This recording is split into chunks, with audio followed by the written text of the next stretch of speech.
광주시가 도시철도 2호선의 차량 시스템 제작과 구매를 조달청에 의뢰하겠다고 최종 결정했습니다. 시의회는 책임 회피라고 비판했습니다.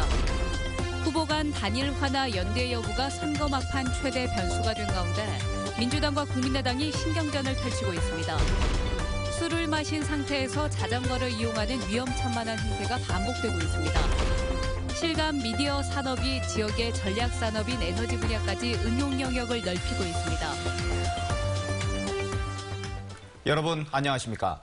도시철도 2호선의 바퀴를 고무로 할지 아니면 철제로 할지에 따라 사업에 참여하는 차량 회사가 달라집니다.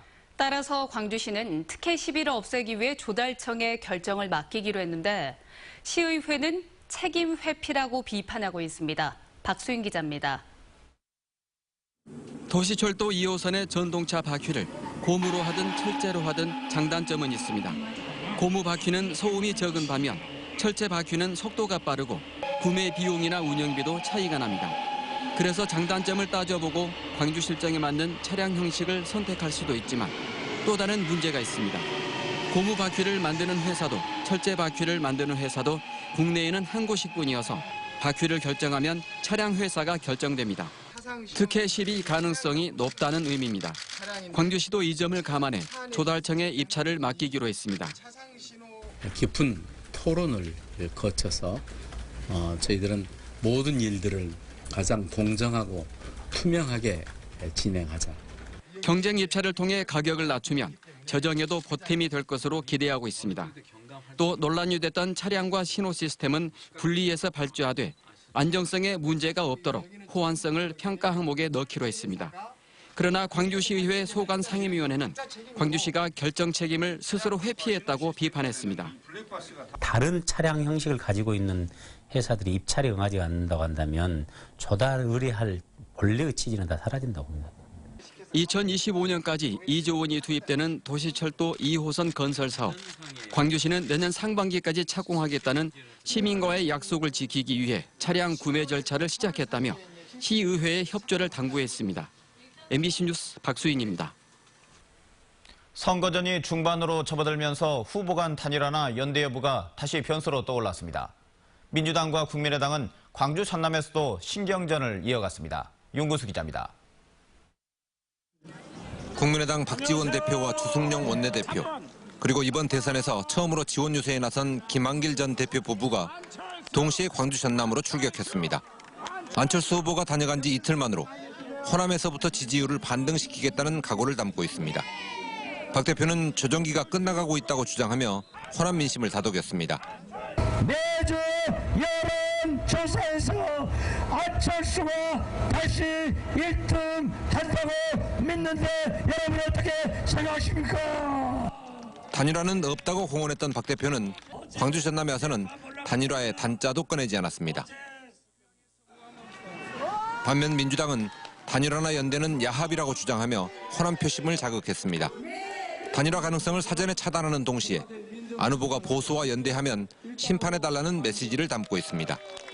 반문연대를 형성해서 대통령 선거를 치르겠다는 그런 한심한 발상을 하고 있는 사람이 얼마나 안타깝습니까? 보수층의 지지를 끌어와야 하지만 호남 민심의 이탈을 걱정해야 하는 안철수 후보와 상대의 확장을 차단하며 호남 민심을 잡아야 하는 문재인 후보. 두 후보 측의 심리 게임이 복잡하게 전개되고 있습니다. MBC 뉴스 윤문수입니다. 국민의당 광주 선대위가 광주 지역 대선 공약을 보다 구체화해 발표했습니다. 국민의당 선대위는 5.18 민주화운동 진상규명과 4차 산업혁명 시대 중심도시 조성, 국가주도의 군공항 이전 등을 광주 공약으로 제시했습니다. 또 에너지산업 클러스터와 동아시아 슈퍼그리드 구축, 국토산업권 광역교통망 구축 등을 8대 공약에 포함시켰고 전체 소요 예산을 20조 원대로 잡았습니다. 민주당 전남도당이 불법 선거운동 혐의로 강진원 강진군수를 검찰에 고발했습니다. 무소속 강진원 군수는 지난 22일 국민의당 안철수 후보의 부인 김미경 교수가 강진군을 방문한 과정에서 국민의당 기호 3번을 연상케 하는 손동작과 함께 선거운동을 벌인 정황이 지역신문에 게재됐습니다. 어제 공유자전거의 안전장비 부족을 전해드렸죠. 오늘은 자전거 이용자를 살펴보겠습니다. 술을 마시고 자전거를 타는 경우가 많아 음주 사고의 위험이 증가하고 있습니다. 송정근 기자입니다. 자전거를 타러 나온 시민들이 풀밭에서 점심을 먹으면서 막걸리를 마십니다. 인근의 슈퍼마켓에서도 편의점에서도 자전거 운동복을 입고 술을 마시는 모습을 쉽게 찾아볼 수 있습니다. 드시죠. 왜냐면은 막땅 떼고 와서 양주 드시고 산에 올라가시니까 그 재미로들 즐기시죠. 자전거 역시 자동차와 원동기와 마찬가지로 술에 취한 상태에서 운전하면 안 된다고 도로교통법은 규정하고 있습니다. 그렇지만 술을 먹고 자전거를 타다 사고를 낸 경우를 빼곤 대부분 처벌받지 않고 있습니다. 지난 3년 동안 광주 전남에서 발생한 자전거 사고의 72%가 4월부터 10월 사이에 집중됐는데 통계로 잡히지는 않지만 이 중 상당수는 음주로 인한 사고로 추정됩니다. 음주 자전거가 얼마나 위험한지 확인하기 위해 음주 체험을 할 수 있는 고글을 쓰고 직접 자전거를 타보겠습니다.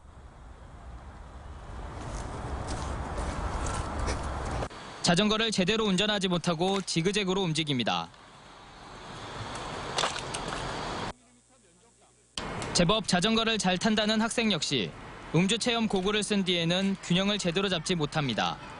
음주 단계가 더 높은 고글일수록 방향을 잡지 못하고 이리저리 쩔쩔맵니다. 무심코 마신 술이 자칫하면 자신은 물론 다른 사람에게도 심각한 피해를 줄 수도 있다는 얘기입니다. 그 신체 기능이나 조작력이 현격히 떨어져서 교통사고로 이어지기 쉽고요. 그런 사고 시에는 특히 머리 부분이 노출되어 있기 때문에 크게 손상을 입을 수 있습니다. 정부는 지난해 2월 음주를 한 뒤 자전거를 타는 사람에게 20만 원 이하의 벌금을 물리는 법안을 제출했지만 아직까지 국회를 통과하지 못하고 있습니다. MBC 뉴스 송정근입니다. 광주지법은 교사 채용 사기 연루 혐의 등으로 기소된 조영표 광주시의회 의원에게 징역 1년에 집행유예 2년, 추징금 7,800만 원을 선고했습니다.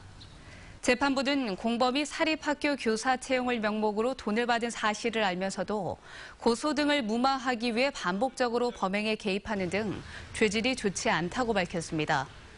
이대로 형이 확정되면 조 의원은 의원직을 상실하게 됩니다. 전남이 집중 육성하고 있는 실감 미디어 산업이 에너지 분야로 활용 영역을 넓히고 있습니다. 에너지 산업의 중심인 한전이 여기에 힘을 보탭니다. 이미지 뉴스 리포터입니다. 높은 위치의 송전탑에 올라가 고장난 부분을 점검하고 물로 청소도 합니다. 실제 변전소와 똑같이 생긴 가상 공간에서 내부 설비 수리를 연습해 볼 수도 있습니다. 실감 미디어를 실제 산업 현장과 접목시켜 시행착오를 줄이도록 한 프로그램들입니다. 실감 미디어 산업을 집중 육성하는 전남정보문화산업진흥원은 지역의 전략산업인 에너지 분야까지 응용 영역을 넓히고 있습니다. 영상 장비부터 홀로그램이랄지 평가 장비 시스템들이 구축이 돼서 기업들이 이걸 개발하고 나면 성능 테스트라고 보시면 될 것 같습니다. 그걸 테스트할 수 있는 지원을 해주고요. 한국전력도 전남정보문화산업진흥원과의 업무 협약을 맺고 실감 미디어 산업에 힘을 보태기로 했습니다. 실감 미디어 연구 개발에 50억 원을 투자하고 국내 관련 산업 생태계 조성과 콘텐츠 해외 수출에도 140억 원을 투입할 계획입니다. 에너지밸리의 ICT 생태계 조성에 앞장을 서고 우리나라의 실감 미디어 산업을 이끌어갈 수 있는 모범 사례가 될 수 있도록 최선을 다하겠습니다. 전남정보문화산업진흥원은 한전과의 협력을 통해 실감 미디어 산업을 전남의 성장 동력으로 삼을 예정입니다. 나주 혁신도시를 거점으로 전남형 실감 미디어 콘텐츠와 기술이 더 확산되는 계기가 될 것으로 보입니다. MBC 뉴스 이미지입니다. 국제뿌리산업 전시회가 김대중 컨벤션센터에서 개막했습니다. 오는 28일까지 계속되는 이번 전시회에는 7개 나라에서 126개 기업이 참여해 뿌리산업의 제조 설비와 장비를 전시하고 수출 상담회와 채용 박람회도 진행합니다. 뿌리산업은 자동차나 조선 반도체 등 최종 제품의 품질과 성능을 좌우하는 핵심 제조 기술로 금형과 용접, 열처리 등의 산업을 일컫는 말입니다. 최근 부상하던 청색 기술의 현재와 미래 방향을 모색하는 포럼이 열렸습니다. 공익 광주과학관에서 열린 포럼에서 참석자들은 청색 기술이 광주가 미래 전략 산업으로 추진하는 그린 자동차와 스마트 에너지 산업 등에 어떤 연관 관계를 갖고 있는지 분명히 설정해야 성공적으로 추진될 수 있다고 말했습니다. 청색 기술은 온실가스 등 환경오염물질 발생을 사전에 막는 기술 등으로 생물체에서 영감을 얻어 사회 문제를 해결하기 위한 기술을 의미합니다.